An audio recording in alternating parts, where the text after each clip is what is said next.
ఒక చిన్న గ్రామంలో రామయ్య అనే రైతు ఉండేవాడు.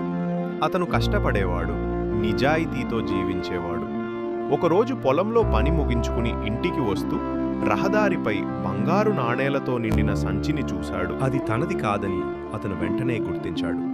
ఇది వాడుకలో పెడితే నా జీవితం మారవచ్చు, కానీ ఇది నా సంపాదన కాదు అని అనుకున్నాడు. ఆ సంచిని తీసుకుని గ్రామ పెద్దల దగ్గరికి వెళ్ళి అందజేశాడు. పెద్దలు ఆశ్చర్యపడి రామయ్య నిజాయితీని ప్రశంసించారు. తర్వాత తెలిసింది ఆ బంగారం ఒక వ్యాపారిదని.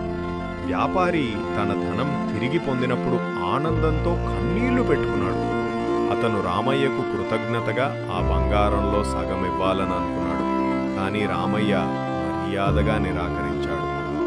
నాకు నా కష్టానికి వచ్చిన ధనం చాలును, ఇది మీదే అని అన్నాడు. గ్రామమంతా అతన్ని అభినందించింది. పిల్లలకు పెద్దలు ఈ సంఘటనను చెబుతూ నిజాయితీ విలువను నేర్పారు.